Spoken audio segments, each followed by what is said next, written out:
Welcome back to Lakers News Fan Report, where we bring you the latest and most exciting sports news every single day. If you're a real Lakers fan, or just someone who loves the drama and intensity of NBA basketball, you're in exactly the right place. Today's video? Oh, it's loaded. Because something really interesting is brewing in Lakerland. And no, this isn't just another game preview. There's a narrative forming here that could define the postseason. We're talking about mind games, internal accountability, and a sudden spark that has fans wondering, did the Lakers just flip the switch? Or is this the beginning of the end? And let's not sugarcoat it, Game 1 was ugly. The Lakers didn't just lose. They looked disconnected, disjointed, and flat out unprepared. But now something has changed. Reports, statements, insider whispers, they all point to one thing. A fire has been lit. But what exactly happened behind the scenes that caused such a shift? What did Austin Reeves say that had everyone nodding in agreement? And is Redick finally stepping into his leadership role, or are we witnessing a playoff meltdown in the making? Let's unpack everything, because this goes deeper than just a bad night on a court.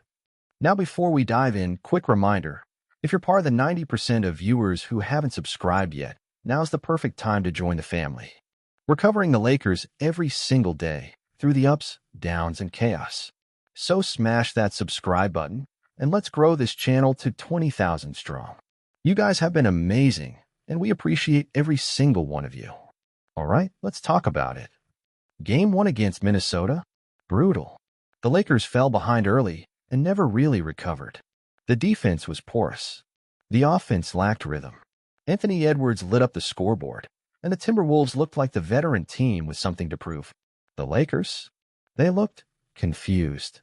Austin Reeves was candid in post-game interviews. He admitted he played terribly. Not sugar-coated, not diplomatic. Just real. He said flat out, I wasn't myself. That kind of honesty might seem alarming, but it's also a signal. A signal that there's ownership happening. And that's rare, especially under the playoff spotlight.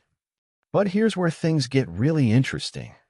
ESPN's Dave McMenamin dropped a report that has Lakers fans buzzing. He said the team's Monday practice, just one day after that Game 1 loss, was their most intense, most focused, and possibly most productive practice in months. Let that sink in. Not just a good practice. Not just a high-energy session. The best in months. Why does that matter? Because according to sources close to the team, everything changed. The tone. The urgency. The way they scrimmaged. Redick, who's taken heat for a soft and cerebral coaching style, apparently let the dogs loose. Live play. Physical contact. Competitive drills. Real playoff energy. And yes, Redick himself admitted he miscalculated. He said the Lakers didn't practice hard enough during that week-long layoff. Not enough live reps. Not enough preparation for what playoff intensity feels like. That kind of vulnerability from a rookie head coach, it's either the start of growth or a crack in the armor. And fans are debating, is Redick growing into the job or is he in over his head? But think about this, you've got LeBron James, arguably the most playoff-tested player in the history of the sport. Luka Doncic, who went toe-to-toe with Giannis in the finals just last year. Austin Reeves and Rui Hachimura, both battle-tested from last year's deep run. This isn't a young core still learning the ropes. So if they looked unready, how much of that falls on coaching? Fans are wondering if this was more than just a bad night. Was it a systems failure? Cultural lapse? Or maybe, just maybe, was it the jolt this team needed? Because here's the twist. After that intense Monday practice, the energy shifted. Redick talked to the media and said the team responded. That they looked locked in. That the mistakes from Game 1, fixable. That the Lakers weren't outplayed, they were unprepared. Could this mean that the real Lakers are about to show up? Because if they are, if this team finally connects, both emotionally and strategically, then Game 2 might not just be a win. It could be a statement. Let's look at what's at stake here. Lose Game 2, and you're down 0-2, heading back to Minnesota. That's dangerous territory. Win Game 2, and you've got momentum, confidence, and a reason to believe the adjustments worked. And make no mistake, adjustments are everything here. Redick said the team's biggest breakdowns came on pick-and-roll coverage involving Anthony Edwards. Not surprising, Edwards was on fire. But what's curious is that Redick doesn't believe the Lakers overcommit to him. He thinks the breakdowns were about execution, not strategy. That's an important distinction. Because if the strategy is solid and the execution is what failed, that's something you can correct quickly. But it raises the question, are the Lakers still trying to figure out how to use Luka in a playoff setting? Think about it. Luka and LeBron together. It sounds unstoppable on paper. But Game 1 exposed some chemistry issues. Who takes over in crunch time? Who initiates? Who rotates off the ball? Some insiders believe that Redick hasn't figured out the ideal balance yet. And maybe, just maybe, Game 1 was the wake-up call. Meanwhile, the fan reactions? Absolutely wild. Panic. Optimism. Full-on conspiracy theories about Redick getting benched in the offseason. It's chaos, but it's the best kind of chaos. And that's why Game 2 is more than just another game. It's a referendum. Are the Lakers still contenders? Or were they overhyped? Will the adjustments actually work? Or will we see the same issues repeated? Could this be the start of a LeBron-led comeback for the ages? Or the beginning of a short, disappointing run? Because the pressure right now, it's suffocating. The media is circling. The Timberwolves are chirping. And every analyst on national TV is wondering the same thing. Have the Lakers already peaked? Or are they just pacing themselves, waiting for the right moment to strike? There's a reason LeBron hasn't said much. When he goes silent, it's not apathy, it's calculation. He's locked in. He's observing. And historically, LeBron-led teams respond after humiliation. Think back to Miami. Think Cleveland. He's seen every scenario, every scheme. He knows how to weaponize embarrassment. And that brings us to Luka. There's a quiet intensity to him right now that we haven't seen since the finals. Word from inside the locker room is that Luka took the Game 1 loss personally. That he stayed after practice to get extra shots up. That he's been reviewing film not just with coaches, but with teammates, actively asking questions, demanding answers. This is the version of Luka that's dangerous. Not just flashy, but surgical. And if he and LeBron sync up, if the chemistry clicks, that's a nightmare for any defense. But the X factors don't stop there. Keep an eye on Gabe Vincent. He barely registered in Game 1, but this is a guy who's built his reputation on playoff toughness. He's not flashy, he's not a stat stuffer, but when games get messy, Gabe thrives. He could be the sneaky difference maker in Game 2. And then there's the defensive side of things. Vanderbilt's minutes were limited, but with Edwards torching the perimeter, don't be surprised if Vondo gets a major bump. His length, mobility, and defensive IQ are tailor-made to make Edwards uncomfortable. It's a chess move waiting to happen. Let's not forget about Christian Wood either. He's had an up-and-down season, but Game 2 might be the perfect time to unleash him in short bursts, especially if the Lakers go small. Stretching Minnesota's defense could open up driving lanes for LeBron and Luka, and Wood's floor spacing could be a tactical weapon. What about coaching? J.J. Redick has a chance here to flip the entire narrative. This isn't just about survival, it's about earning respect. From fans, from the media, from his own roster. If he makes the right adjustments, gets the rotations right, and finds a way to slow down Edwards without compromising offense, this could be his signature moment.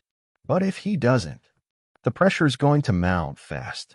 Fair or not, in LA, expectations are brutal. And the coaching seat gets hot quickly when banners hang from the rafters and the roster's loaded with future Hall of Famers. One player we haven't talked enough about. D'Angelo Russell. He's always been streaky, but the Lakers need him now more than ever.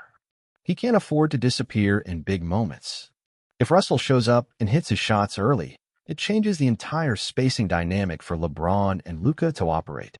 Fans are also calling for more urgency on the glass. The rebounding battle in Game 1, it wasn't close. Minnesota controlled the boards, and that meant second-chance points, extended possessions, and control of the tempo. That can't happen again. Not if the Lakers want to send a message. And that message is simple. We're not going down without a fight. Because this team, when dialed in, can look unbeatable. And if the vibes from Monday's practice carry over, if the intensity, the focus, the fire shows up in Game 2, then this could be the start of something special. Meanwhile, don't sleep on the emotional factor. Players were reportedly fired up after the Game 1 film session. Not just frustrated, but emotional. That tells you something. It means they care. It means there's still fight left in this team, and that might be more important than any tactical adjustment. The whispers around LeBron's locker. He told teammates, "We're not losing like that again." That's not just talk. That's a declaration. And when LeBron draws a line in the sand, history shows he usually backs it up. It also sounds like the Lakers are planning some rotation surprises. There's growing chatter that Taurean Prince might get some early run, not necessarily for scoring, but for his energy, hustle, and ability to stretch the floor without needing the ball. Another name floating around: Max Christie. He's young, he's inexperienced, but the coaching staff loves his motor and willingness to guard multiple positions.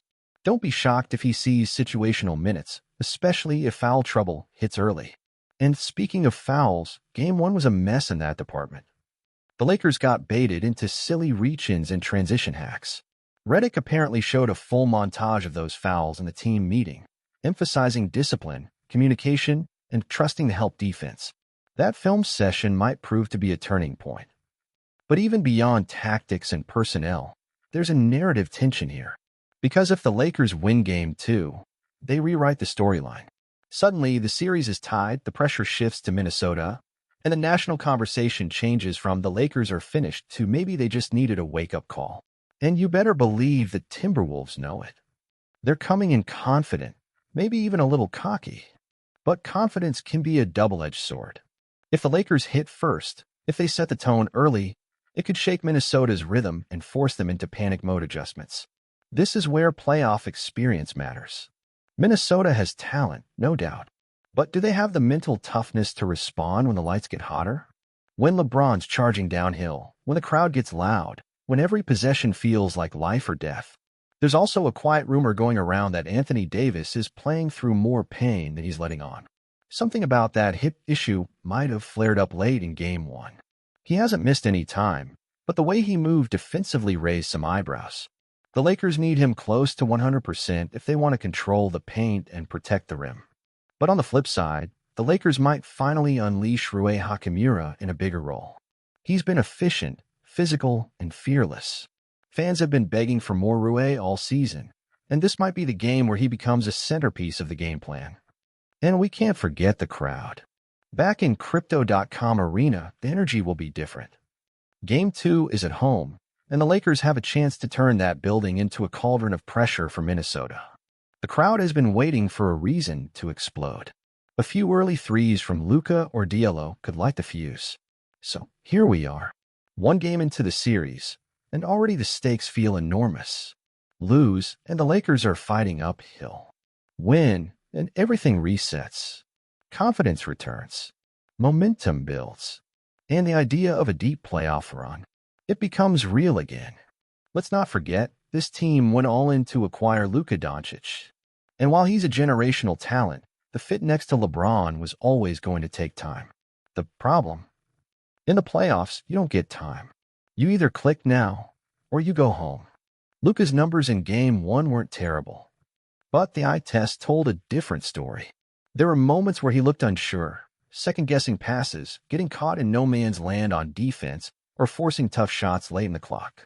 That's not the Luka we saw dominate in Dallas. So the question is, was it nerves or something deeper? Some analysts are saying the issue is spacing.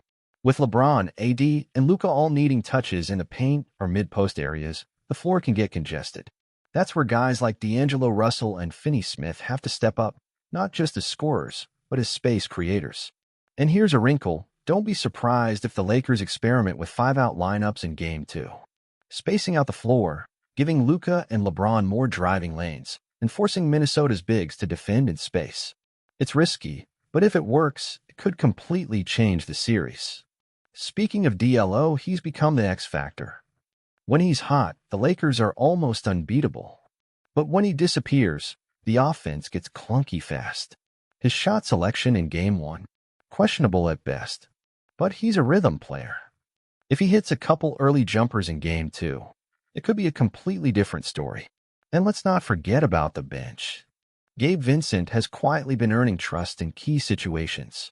His defensive instincts and playoff experience from Miami could make him a stabilizing force if things get chaotic again. One more thing to keep your eye on, Jackson Hayes. He struggled mightily in Game 1, and there's speculation he may see reduced minutes. Some fans are calling for a full rotation shift, with more minutes for Rue at the 5 and small ball lineups. And Dorian Finney-Smith, he needs to step up defensively and emotionally. It's all on the table now, and the Lakers know it. So, what do you think about all of this? Was Game 1 just a wake-up call? Is this team still figuring things out? Or are we watching the beginning of something special, something that might just carry the Lakers deep into the playoffs? Personally, I think this team's about to show us something real. The accountability from Redick, the honesty from Reeves, the silence from LeBron, which we know often means he's focused. All of it tells me the Lakers are preparing for war in Game 2. And I cannot wait. Let me know your thoughts in the comments. I read every single one. Do you still believe in this team? What lineup changes would you make? Who needs to step up? If you enjoyed this video, don't forget to hit that like button, subscribe to Lakers News Fan Report, and turn on the notification bell so you never miss an update. We're locked in for this playoff run, and if things go the way I think they might, we'll have a lot to talk about in the coming weeks. Thanks so much for watching, and as always, go Lakers!